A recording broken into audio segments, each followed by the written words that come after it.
बिस्मिल्लाहिर्रहमानिर्रहीम। अस्सलामुअलैकुम क्लास, उम्मीद करती हूँ आप सब खैरियत से होंगे। कल हम लोगों ने चैप्टर नंबर 6 का पेज नंबर 37 किया था। आज हम लोग पेज नंबर 38 करेंगे। जी बेटा, ओपन द पेज नंबर 38। यहाँ पर ये क्वेश्चन है, draw the lines between points. जी बेटा, ये आप लोगों का क्वेश्चन है। ये आप लोगों ने क्या करना है, ये अपनी ड्राइंग करनी है। ये आप लोगों ने पॉइंट्स मिलाने हैं। 1 के बाद 3 से पॉइंट मिलेगा, इसमें 2 नहीं है। 1 के बाद 3, 5, 7, 9, 11, 13, 15, 17, 19, इस तरह ऑनवर्ड ये सारा चलता जाएगा और ये आपकी ये जो ड्राइंग है कंप्लीट हो जाएगी। इसके बाद आगे आप लोगों का क्वेश्चन जो नीचे है वो भी सेम ऐसे ही आप लोगों ने मैच करना है। 1 के बाद 2, 3, 4, ये अपने डॉट टू डॉट ज्वाइन करके ये जो पिक्चर है इसको कंप्लीट करना है। और इस लेसन को आप लोगों ने अच्छी तरह से नीट करना है अपनी बुक पे। उम्मीद करती हूँ आपको लेक्चर की समझ आई होगी। अपना ख्याल रखिएगा। अल्लाह हाफिज़। बिस्मिल्लाहिर्रहमानिर्रहीम। अस्सलामुअलैकुम क्लास, उम्मीद करती हूँ आप सब खैरियत से होंगे। कल हम लोगों ने चैप्टर नंबर 6 का क्वेश्चन नंबर 1 किया था। आज हम लोग चैप्टर नंबर 6 का क्वेश्चन नंबर 2 एंड 3 करेंगे। जी बेटा, ओपन द पेज नंबर 43। यहाँ पर क्वेश्चन नंबर 2 है, what is system software. System software क्या होता है? It runs computer hardware and application. जी बेटा, ये कंप्यूटर का हार्डवेयर और एप्लीकेशन को स्टार्ट करता है, उसका काम करता है। नेक्स्ट क्वेश्चन है, give some examples of system software. अभी ऊपर हमने सिस्टम सॉफ्टवेयर की डेफिनेशन बताई है, अब नीचे हम उसकी कुछ एग्जांपल बताएंगे। जैसे air conditioner, robot, digital toys, mobile phone etc। जी बेटा, ये 4 एग्जांपल्स हैं सिस्टम सॉफ्टवेयर की। ये आप लोगों ने वर्क बुक पे भी करना है और कॉपी पे भी करना है और इसको अच्छी तरह से याद भी करना है। उम्मीद करती हूँ आपको लेक्चर की समझ आई होगी। अपना ख्याल रखिएगा। अल्लाह हाफिज़। बिस्मिल्लाहिर्रहमानिर्रहीम। अस्सलाम वालेकुम क्लास 3। उम्मीद करती हूँ आप सब खैरियत से होंगे। कल हम लोगों ने चैप्टर नंबर 7 की रीडिंग और एक शॉर्ट क्वेश्चन किया था। जैसे कि मैंने आप लोगों को कल बताया था कि ये वाले चैप्टर की एक्सरसाइज नहीं है और मैंने आपको एक क्वेश्चन बना के दिया था। अब आगे कोई और क्वेश्चन नहीं बन सकता, इसलिए आज हम लोग सिर्फ रीडिंग करेंगे पेज नंबर 54, 55 की। जी बेटा, ओपन द पेज नंबर 54। कल हम लोगों ने इसके कुछ 5 स्टेप्स पढ़ लिए थे। आज हम लोग नेक्स्ट स्टेप पढ़ेंगे। चैप्टर 6 है, स्टेप नंबर 6 है, click the next button, demo version window will appear. Point 7 है, click the next button, the following window will appear. बेटा, आप लोगों ने सिर्फ इसकी रीडिंग करनी है। जब आप लोग आओगे तब मैं आप लोगों को इसकी एग्जैक्ट सही मतलब वीडियो दिखाऊंगी। जी बेटा, 8 पॉइंट है, click begin button, the touch typing basics window will appear. Next page number 55 पे आ जाएं, click next button, the finger position window will appear. नीचे बेटा ये आपको नज़र आ रही इस तरह की सारी, जब आप लोग करेंगे कंप्यूटर पे तो इस तरह की आपके सामने पेज सारी वीडियोस पिक्चर्स आती जाएंगी। The window shows the position for letter ASDF for right hand fingers and JKL for left hand fingers, while thumb of both hands are for space bar. Point 10, click on the next button, the following windows will appear for the basic instructions. Right hand index finger is for letter F. Similarly, left hand index finger is for J. F and J keys represent the home position. 11 point है, click on next button, the following practice window for ASDF and space bar will appear. जी बेटा, last page है, page number 56। यहाँ पे भी एक point है, on completion of practice session exercise completed message will appear. जी बेटा, ये आप लोगों ने रीडिंग अच्छी तरह से रिवाइज करनी है, इसको याद करना है। आप लोगों को पता होना चाहिए कौन सा वर्ड कौन सा है और ये लेक्चर अच्छी तरह से आपने याद भी करना है। उम्मीद करती हूँ आपको रीडिंग की समझ आई होगी। अपना ख्याल रखिएगा। अल्लाह हाफिज़। बिस्मिल्लाहिर्रहमानिर्रहीम। अस्सलाम वालेकुम क्लास 4। उम्मीद करती हूँ आप सब खैरियत से होंगे। कल हम लोगों ने चैप्टर नंबर 7 का क्वेश्चन नंबर 1 और 2 किया था। उम्मीद करती हूँ आप लोगों ने याद किया होगा। आज हम लोग चैप्टर 7 का क्वेश्चन नंबर 3 और 4 करेंगे। जी बेटा क्वेश्चन नंबर 3 है आप लोगों का, differentiate between website and web browser. Website और वेब ब्राउज़र क्या होता है? जी बेटा सबसे पहले हम लोग पढ़ेंगे वेबसाइट क्या होती है। A collection of files and related resources on the web is known as website. Web browser is an application use to access and view websites. जी बेटा वेबसाइट के ऊपर क्या होता है, सारी फाइल्स और जो भी आपने कोई चीज़ ढूंढनी है वो उस वेबसाइट के ऊपर प्रेजेंट होती है। और वेबसाइट को जो देखना होता है वो हम किस पे देखते हैं, वेब ब्राउज़र पे। ये एक एप्लीकेशन है जो वेबसाइट को देखने के लिए इस्तेमाल होती है। जैसे कि क्रोम एक वेब ब्राउज़र है और आप उस पर कुछ भी लिखते हैं तो वो मतलब अगर कोई कार्टून कोई लेक्चर वगैरह देखते हैं तो आप उसको टाइप करते हैं तो वो वहाँ पर शो हो जाती है। जी बेटा नेक्स्ट आपका क्वेश्चन है question number 4, write down 3 ways to connect internet. जी बेटा 3 अब उन्होंने क्या तरीके बताएं कि जिससे हम लोग इंटरनेट को कनेक्ट कर सकते हैं। Wifi, DSL, dial up. जी बेटा ये दोनों क्वेश्चंस आप लोगों ने याद भी करने हैं और राइट भी करने हैं। उम्मीद करती हूँ आपको लेक्चर की समझ आई होगी। अपना ख्याल रखिएगा। अल्लाह हाफिज़। बिस्मिल्लाहिर्रहमानिर्रहीम। अस्सलामुअलैकुम क्लास 5। उम्मीद करती हूँ आप सब खैरियत से होंगे। कल हम लोगों ने चैप्टर नंबर 6 का क्वेश्चन नंबर 1 और 2 किया था। आज हम लोग क्वेश्चन नंबर 3 एंड 4 करेंगे। जी बेटा ओपन द पेज नंबर 60। यहाँ पे क्वेश्चन नंबर 3 है, what is sprite in Scratch. जी बेटा पेज नंबर 53 ओपन करें। यहाँ पर एक हेडिंग है sprite. A sprite is an object in Scratch that perform functions controlled by script. जी बेटा वो कह रहे हैं स्प्राइट क्या है, एक ऐसा ऑब्जेक्ट है जो क्या करता है, जो फंक्शन करता है, जो कंट्रोल्ड बाय स्क्रिप्ट होते हैं, जो मतलब एक इंसान उसको कंट्रोल कर रहा होता है। जी बेटा ये देखिए ज़रा पेज नंबर 52 पे ये है स्प्राइट। ये देखिए इसको स्प्राइट कहते हैं, ठीक है। और मतलब इसको कोई भी जो इधर कंट्रोल करेगा वो इसको इंस्ट्रक्शन दे के इसको कंट्रोल करेगा, ये इसको स्प्राइट कहते हैं, ठीक है। और जिस पे ये काम करेगा ये सारा क्या है, स्प्राइट पेन। आपका क्वेश्चन नंबर 4 है,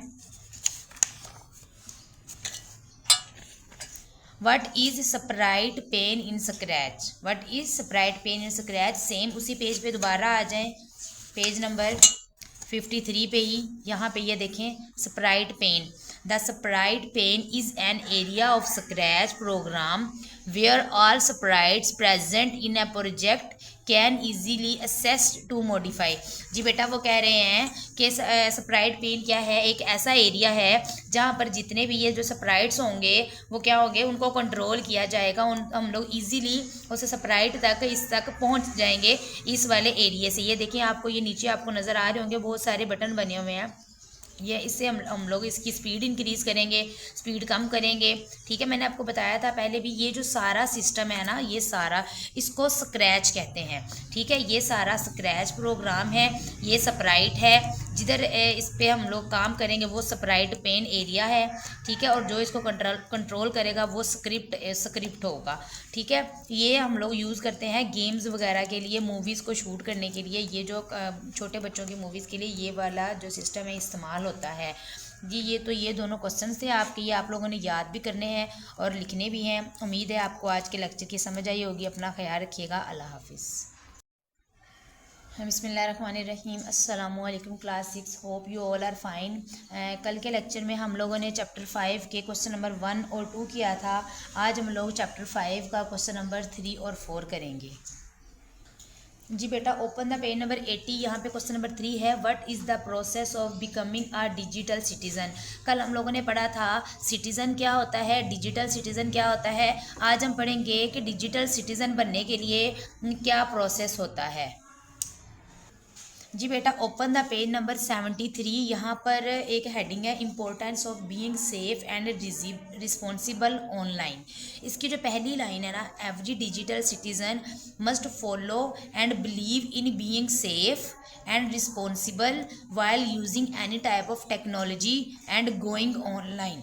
जी बेटा वो कह रहे हैं कि कोई भी जो जिसने डिजिटल सिटीज़न बनना है वो उसको क्या करना चाहिए, उसको रूल्स फॉलो करने चाहिए।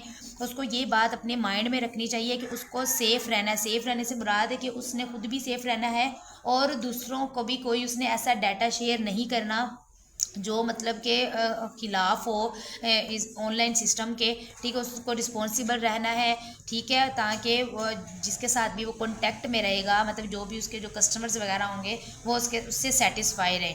तो डिजिटल सिटीज़न बनने के लिए क्या है, follow, believe in being safe and responsible. चलते हैं नेक्स्ट क्वेश्चन की तरफ।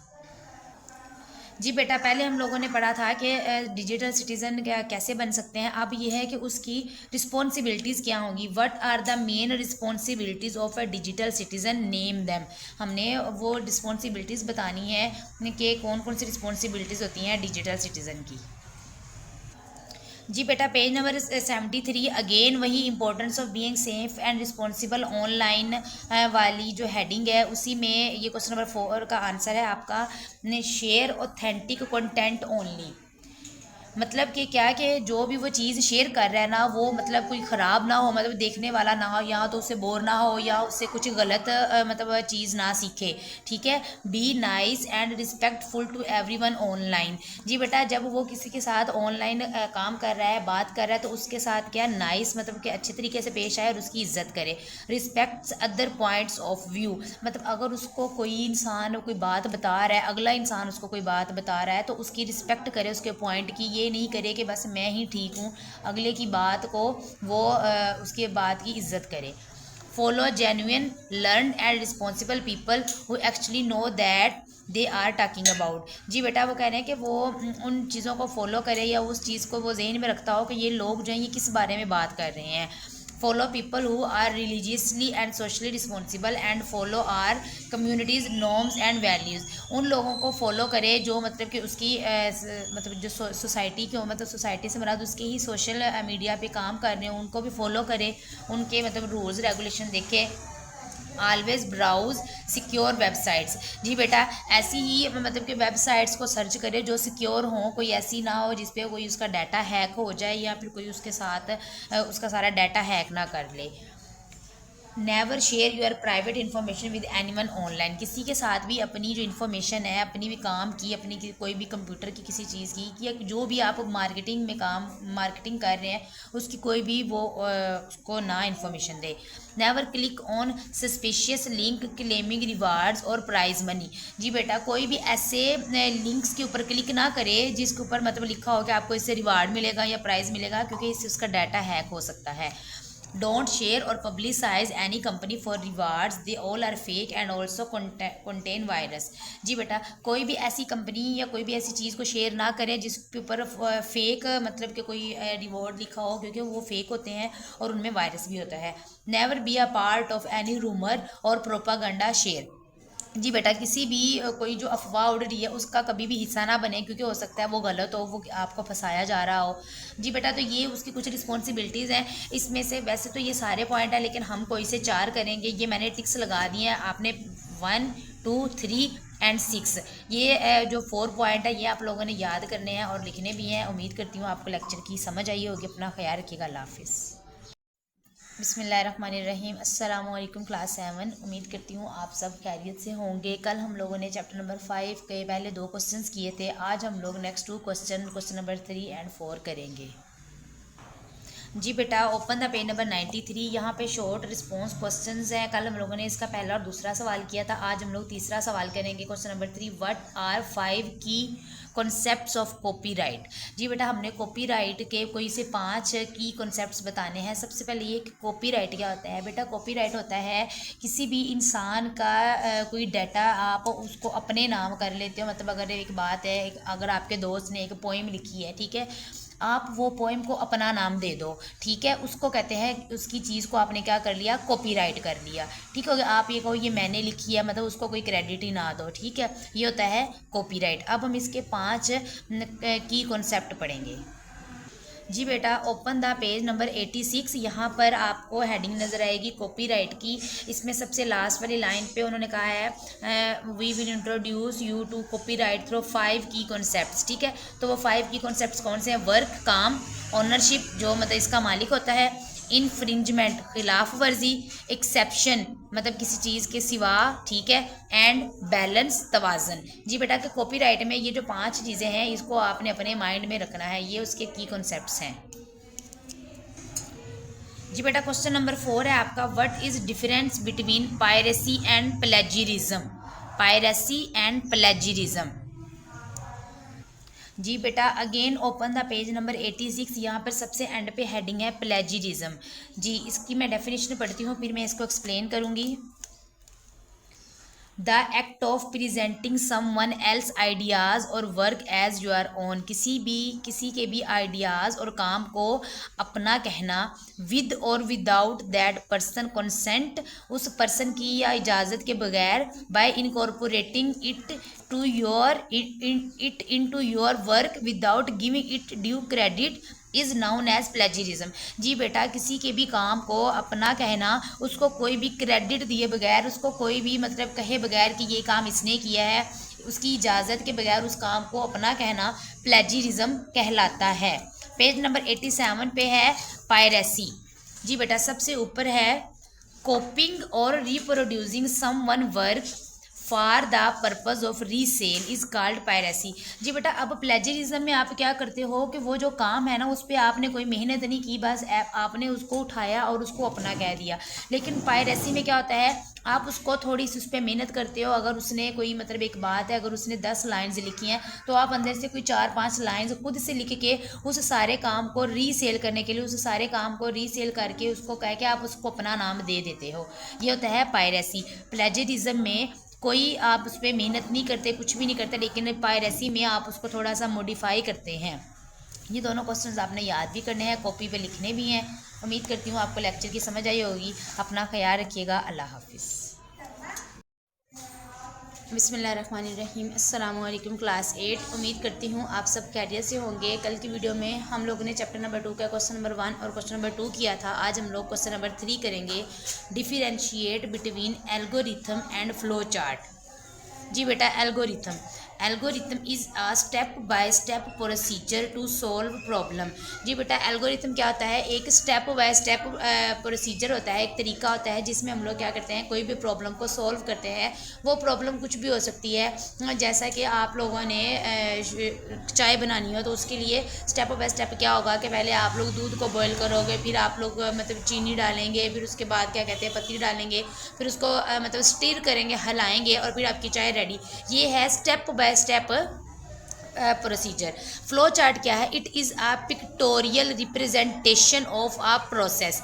जी बेटा पिक्टोरियल रिप्रेजेंटेशन से क्या मुराद है कि बेटा इसमें तो हम लोग लिखेंगे, मतलब लिख के बताते हैं, लेकिन इसमें सिंबल्स होंगी, मतलब सर्कल बना होगा या फिर रेक्टेंगल होगा या फिर कोई स्क्वेयर होगा। तो ये होती है पिक्टोरियल रिप्रेजेंटेशन।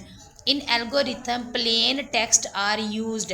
प्लेन टेक्स्ट से मुराद मतलब कि हम लोग सिंपल ऐसे करेंगे कि अब हम लोग स्टार्ट करने लगे हैं, हम add the sugar, add the T, add the milk, तो इसमें टेक्स्ट होगी। जबकि फ्लो चार्ट में क्या होगा, symbols and shapes are use होंगी। जैसे कि हम लोग स्टार्ट के लिए सर्कल लेंगे, ठीक है, उस एंड के लिए भी सर्कल ही होगा। फिर अगर एक प्रोसीजर चल रहा है उसके लिए हम लोग इस तरह स्क्वायर लेंगे। इस तरह इसमें क्या होगा, सिंबल्स इस्तेमाल होंगी।